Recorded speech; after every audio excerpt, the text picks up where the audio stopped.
along that same line is taking videos of your best day too. Oftentimes it is hard in a clinic visit, certainly in the hospital, to really understand what life is like.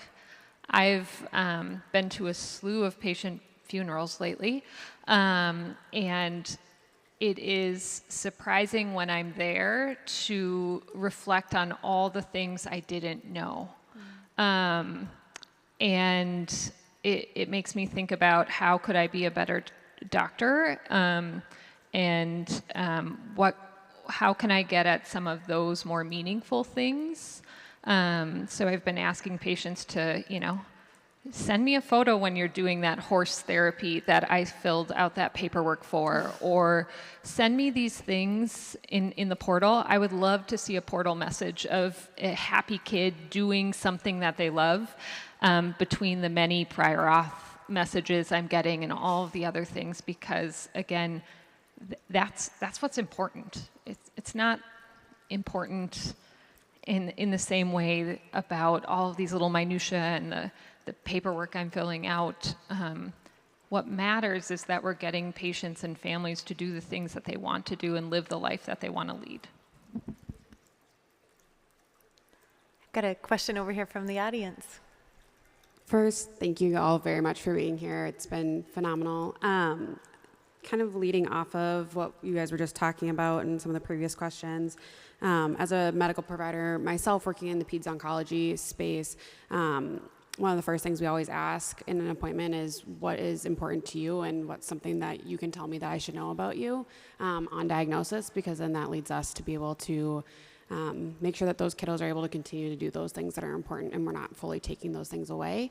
But in that same realm, my workspace is very protocolized, and in the rare disease space, that's not the case. Our son has a rare lung disease, and so anytime we go into the emergency room, most physicians have never heard of what he has or how to navigate that. So he looks great, but he's breathing at 70 a minute and is probably gonna not in a little bit after that. But that's hard to get across. Is there recommendations that you guys have, either from a family perspective or provider perspective, of how to get those care plans across to the team? I know for my patients, we kind of have like a protocol of fevers of this is what you need to do when you go into the ED, but what does that look like in the rare disease space, and how to kind of get people that might not know about it to understand and actually follow it?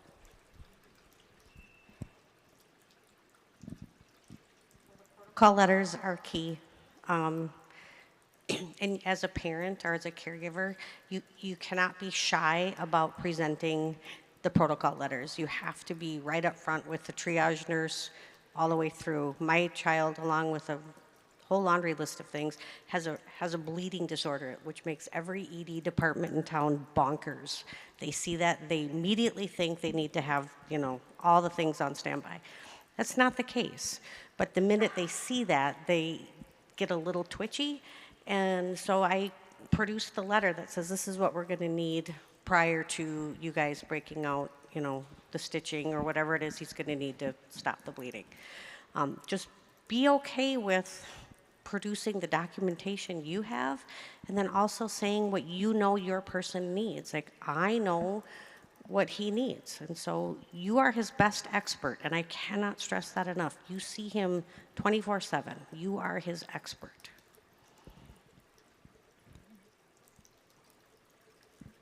Yeah, I encourage it to be have several copies, so you can give it to the nurse, you can give it to the triage nurse, you can give it to the doc, because it, as you know, it gets lost. It leaves the room, and then who knows, shift change happens.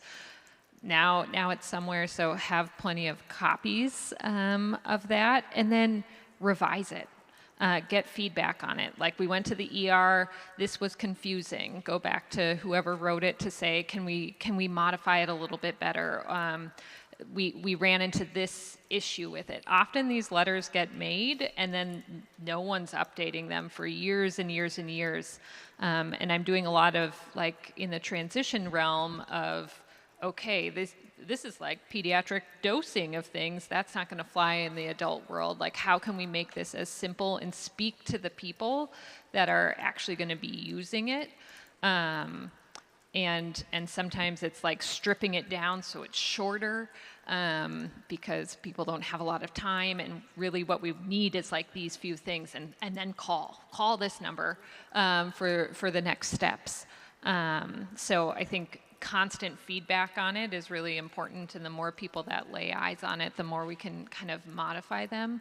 There is no gold standard for care pathways out there, so they look very different. Some are paragraphs, some are bullets, but I think the ones that are most concise and have like, this is who you call for help, seem to be the most effective, especially as I navigate like outside of the Twin Cities metro ERs. Shorter and get to the right person seems to be most effective.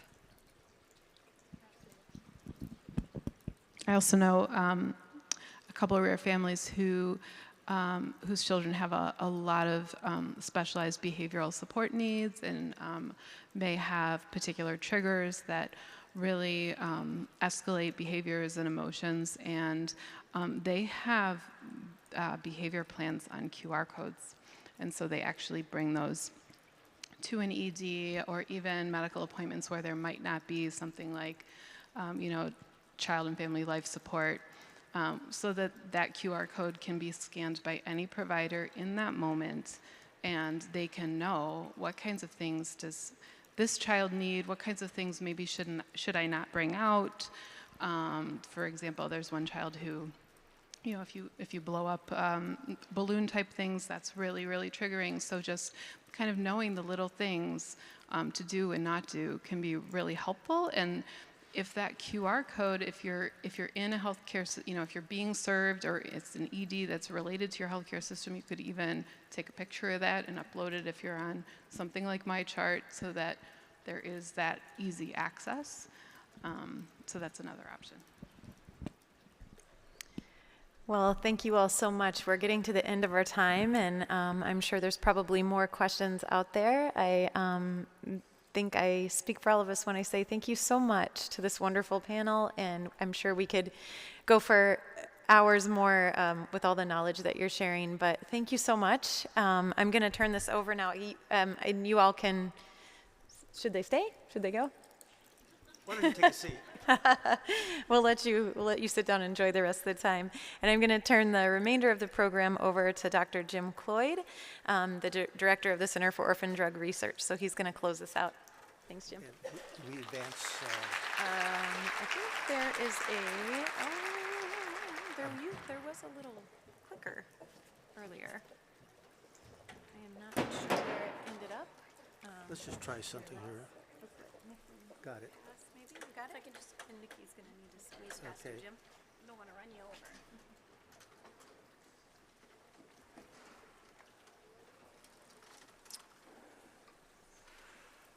I hope you agree this has been an inspiring day.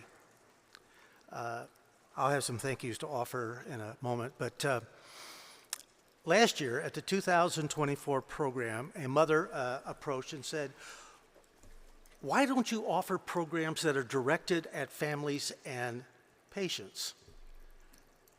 And I was just surprised, because I thought programs on newborn screening and genetics and transition and care and economics did exactly that. And that was because we weren't paying attention. So a few months, it takes a couple of months for us to recover from a particular program, so we'll start planning the next year's program, 2026, sometime this summer.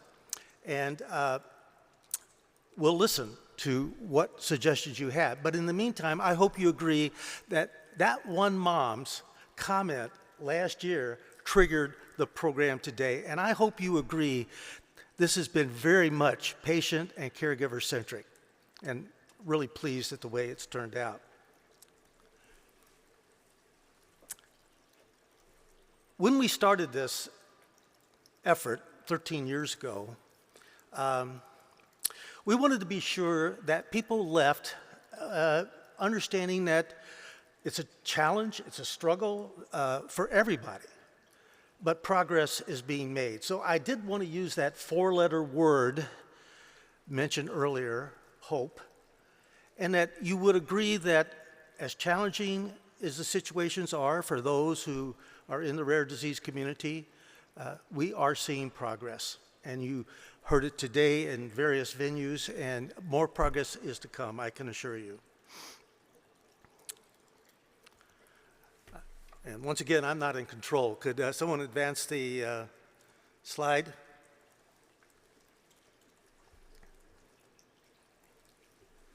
Or not. Can our AV people advance the slide, please?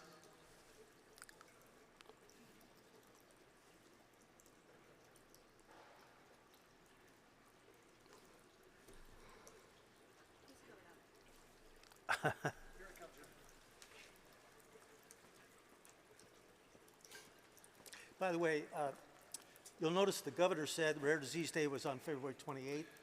He's right. So why do we offer our program at a different date? And that's because across the world and in Washington, D.C., and around many of the places across the country that offer rare disease programs, they offer them around Rare Disease Day. And so we decided not to fight the competition. Let's see. What slide are you looking for, Jim? The next one after reflections. Yeah, there wasn't. I don't have that one.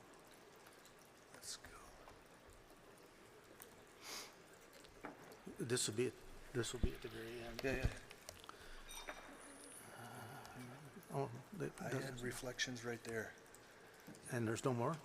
That's what I had. Okay. So we don't have any more slides. That'll be good news for some of you. So some thank yous are in order.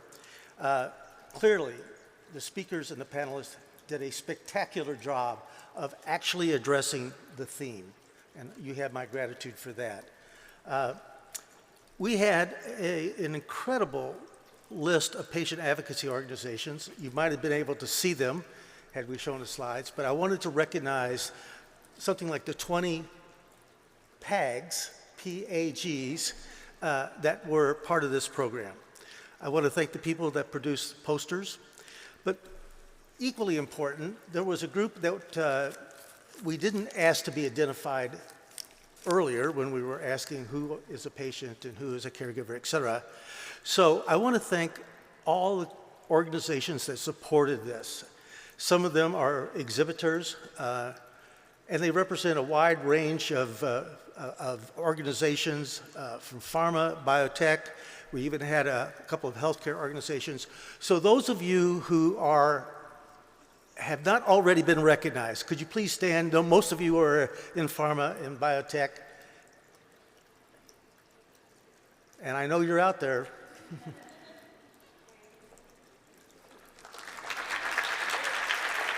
Thank you.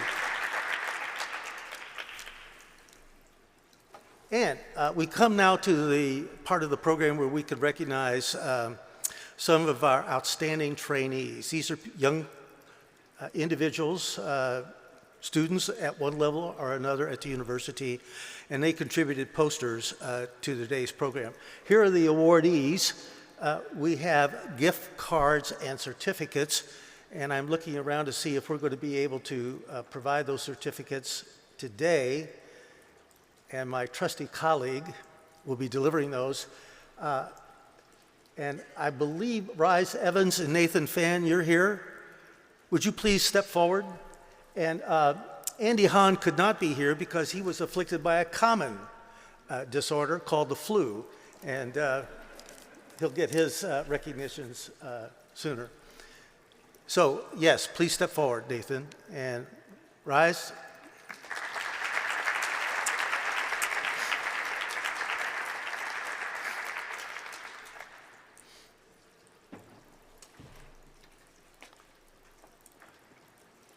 So we have on my immediate right Nathan Fan. Nathan, congratulations. Yes, sir. And Rise. Please. Well done. And these are another reason why we have hope, because we're training the best and the brightest, and they're going to contribute to the advancement of care of those with rare disorders. And you could go now.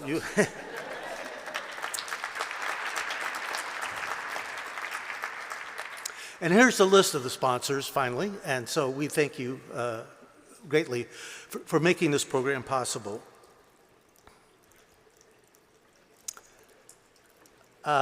We want to thank the people that are involved in making this program happen, and in particular, Walt, representing Stem Cell Institute, we thank you for your support. There's a group of people from the Center for Orphan Drug Research that are really essential in making this all happen. And I want to highlight, among the people in the planning committee, Brianna Carlson. Previously, in years past, we've had a woman by the name of Lori Inslee serve as the program coordinator. She started the planning process for this program sometime in the summer. She then took another position at the university, and Brianna, being a member of the Department of Experimental and Clinical Pharmacology, my department, and she's an events coordinator, was gracious enough to say, yes, I will step in and help. She did not sign a consent form, thankfully. And she has worked night and day for 3.5 months now to make this program work, and she's been under considerable stress, but did this work with a smile on her face and a can-do attitude that all of us who are involved in this were greatly appreciative. So Brianna, please step forward.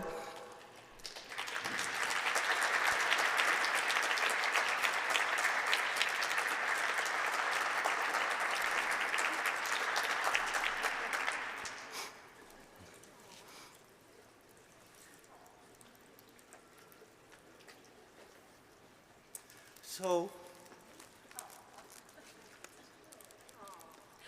on behalf of a grateful rare disease community, we would sow a very small token of appreciation. Thank you. Anything to offer to the audience? Not really, but it was really fun to be a part of this, and I think it was a great learning opportunity for me, and just hearing everyone's personal stories was really inspiring. So thank you for letting me be a part of this.